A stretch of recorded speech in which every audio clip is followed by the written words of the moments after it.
Bonjour, aujourd'hui ce sera une vidéo présentation de logiciels, comme vous aurez sans doute remarqué. Et aujourd'hui, je vais vous présenter un logiciel du tonnerre. Alors, accessible ou pas, ça j'en sais rien, il est payant déjà, d'une part, donc voilà, à moins que vous alliez chercher les moyens pas très légaux. Vous pourrez quand même tout de même l'acquérir, il y a plusieurs versions du très cher au accessible en tout cas. Et vous demandez du quel logiciel je vais vous parler. Lequel le truc là, ça vous a pas percuté que ce sera peut-être ça. J'arrête de faire les conneries.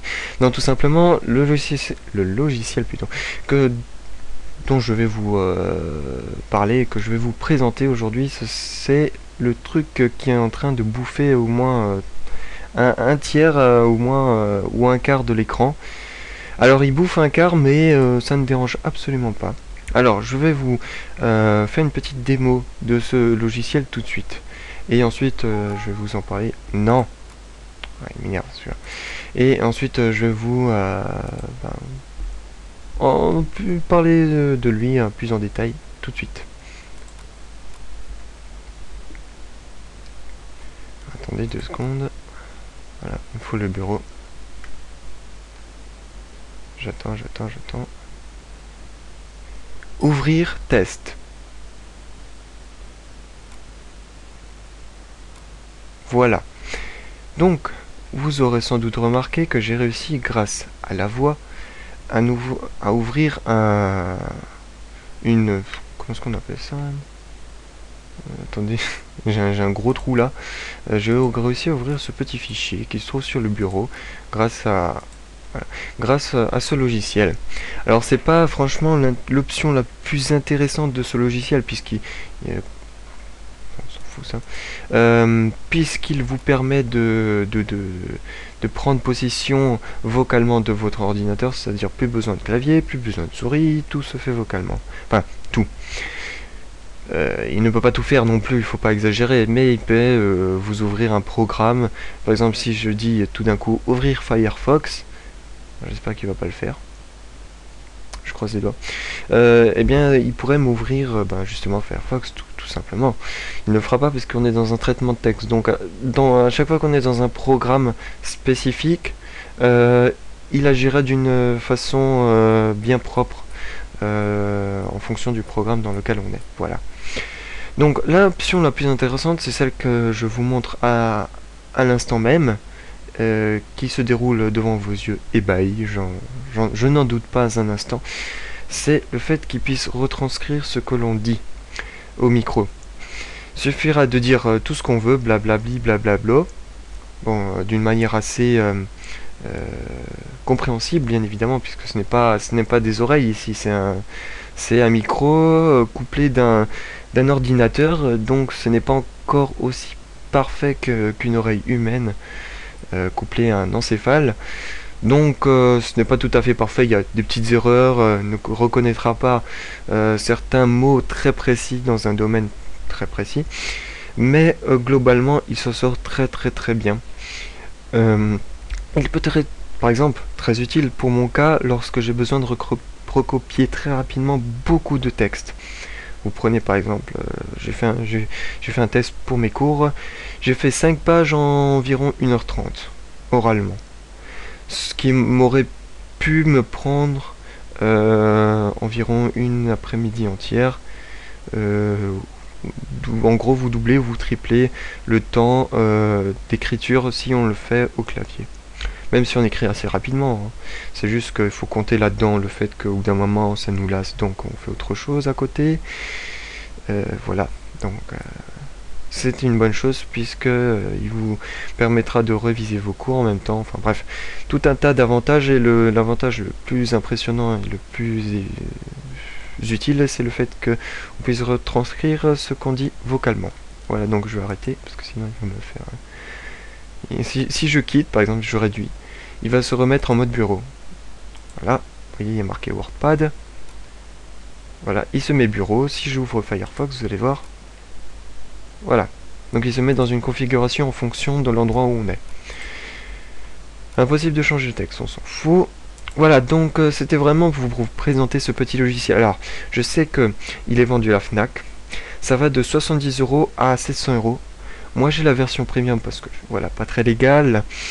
Moi, j'ai juste besoin du traitement de texte. Hein. Je m'en fous de tout le reste. Vous voyez, on peut vraiment faire pas mal de trucs avec, mais je n'utilise pas. Hein. C'est vraiment pour le traitement de texte, pour que ça aille très rapidement. C'est tout. Voilà, donc si vous êtes venu juste regarder cette vidéo, j'espère que vous êtes arrivé jusque là parce que je sais bien que vous êtes tous abonnés juste uniquement pour voir des vidéos sur simulation de camion, tout simplement. Donc je m'excuse si pour le moment il n'y en a pas et s'il n'y aura pas tout de suite, tout simplement parce que mon ordi est faible. Il est faible physiquement. Donc il faudra que je m'en rachète un tout neuf. Et ça va demander un petit peu de temps parce que j'aimerais y mettre un petit paquet de pognon tout de même. Je vais pas mettre 1000 €, je vais pas m'acheter un alien noir, je vais pas m'acheter le top du top. Mais je vais m'acheter quand même pour 500 €. Et même si c'est 500 €, il faut les sortir et voilà, ça coûte cher. Donc pour toutes ces raisons, vous n'aurez pas tout de suite ni ça ni ça. J'ai réinstallé celui-là en me disant bon bah peut-être qu'il n'y aura pas de problème. Ben finalement il y en a autant que pour celui-là. Donc malheureusement, voilà, pas de vidéo. Donc ce sera tout pour cette vidéo. Si vous êtes venu juste pour le logiciel, vous pouvez quitter sereinement cette vidéo. N'oubliez pas de laisser un like, mettez en favori, abonnez-vous si vous avez envie, faites comme vous voulez, je ne vous oblige à rien. Abonnez-vous seulement si ça vous plaît. Voilà. Et donc là on va passer à une deuxième étape. Non, il n'y a pas d'étape, en fait c'est un truc que j'improvise totalement. En fait j'ai vu quelques vidéos sur le tout nouveau Need for Speed, dont j'ai pu tester un petit peu, manette en main. Et je dois avouer que c'est un jeu qui m'a bien plu. Et pourtant j'ai bien testé le tout premier Need for Speed. J'ai joué au Need for Speed Underground 2, Carbon et Undercover. Et celui-là il m'a tout autant plu. Alors voilà, j'ai aussi aimé Burnout Paradise, qui m'a bien plu aussi, qui me plaît bien parce qu'en fait j'y joue en ce moment même. Pas maintenant, mais lorsque je n'enregistre pas et que je suis sur l'ordi de temps en temps j'y joue. Et donc ce jeu Need for Speed m'a plutôt plu. Et en fait j'ai plutôt l'impression que c'est plus du Burnout que du Need for Speed. Voilà. Mais bon, voilà, il y a un moment où les jeux doivent évoluer et l'évolution, ben, c'est forcément, ça passe par un changement. Ça ne plaira pas à ceux qui ont joué uniquement au Need for Speed Most Wanted. Voilà. C'est en fait, je dis tout ça tout simplement parce que j'ai tendance à voir sur les jeux de du gameplay de ce jeu, les gens qui mettent des commentaires assez extrêmes, disant qu'il n'y a que le Most Wanted, le tout premier, qui est bon et que tout le reste c'est de la merde. Et je pense qu'il faut nuancer ces propos, tout simplement parce que généralement ce sont des gens qui n'ont joué qu'un seul jeu, qu'un seul Need for Speed, ou à 2-3, c'est-à-dire aux 3 que moi j'ai joué, et qui n'ont même pas testé les autres. C'est-à-dire qu'ils se basent sur des avis extérieurs, ils n'ont pas leur propre avis, et ils ont tendance à faire un peu à jouer au mouton, c'est-à-dire on suit l'avis des autres. On a joué à soi-même à quelques jeux, mais les autres, on n'est pas allé voir de sa propre personne pour se forger son propre avis. Donc, je pose une sorte, c'est pas un coup de gueule, mais c'est pour vraiment vous faire réfléchir qu'il n'y a pas que ces 3 Need for Speed, il y en a d'autres, il y en a même avant Underground 2. Oui, il y en a bien avant. Et je vais vous peut-être révéler un truc parce que j'ai tendance à remarquer que les gens oublient facilement ou alors ont tendance à ne pas se renseigner du tout, à balancer des préjugés, ne pas réfléchir avant de commenter, de critiquer.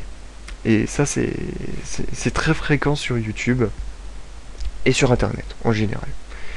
Dans d'autres domaines, les gens ont tendance à réfléchir un petit peu parce que les conséquences sont beaucoup plus graves que sur Internet. Sur Internet, tu traites quelqu'un de con, il te traite quelqu'un de con et puis ça se termine ici. Dans la réalité, tu traites quelqu'un de con, généralement, il te fout son poing dans la gueule. Donc, c'est tout autre chose. Et justement, pour bien vous rendre compte qu'il y a beaucoup de gens qui ne connaissent pas réellement Need for Speed, moi-même, je ne connais pas. C'est-à-dire, je me suis un petit peu renseigné, vous voyez. Je ne connaissais pas, ce n'est pas grave, du moment que je fais l'effort de me renseigner. Je me suis renseigné un peu sur Need for Speed et surtout la série globale, et je me suis rendu compte que il y a une sacrée tripotée de jeux. Regardez-moi ça. La série des NFS, ça commence en 1994 et ça ne commence pas par Need for Speed Underground ni par le 2. Ça commence par The Need for Speed, tout simple.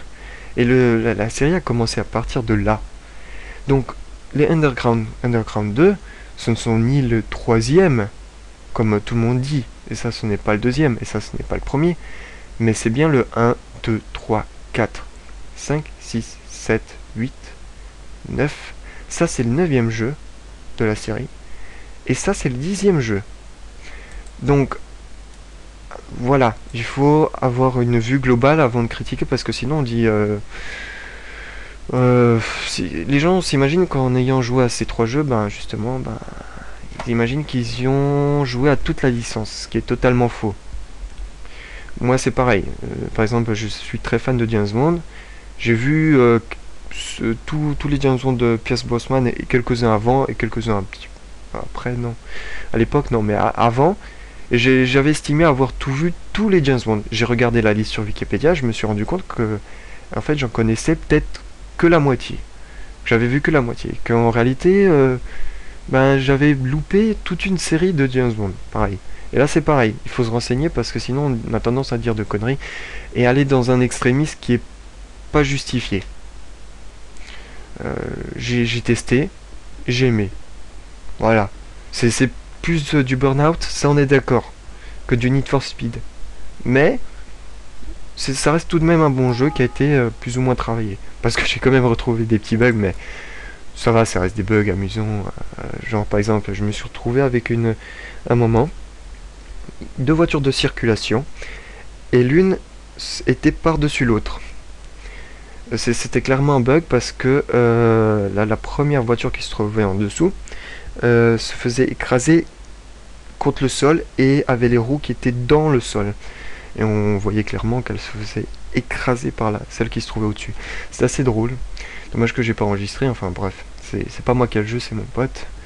Et on n'en fera pas d'enregistrement, on l'a acheté juste pour le plaisir d'y jouer, c'est tout. Voilà. Donc c'est tout ce que j'avais à dire à propos.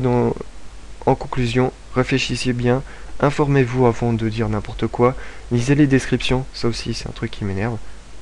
Lire la description, c'est une chose importante. Et je sais pas, tourner la langue 7 fois avant de parler, tout simplement. Voilà. Donc c'était pour vous présenter avant tout ce logiciel et un petit peu vous parler de ce petit problème, qui n'en est pas vraiment ça, mais bon. Voilà. Donc je ne vais pas vous embêter plus que ça, et je vous laisse en espérant que je vous retrouve en tant qu'abonné ou au moins dans d'autres vidéos. Et n'oubliez pas de laisser un j'aime. Allez, à ciao, bonsoir.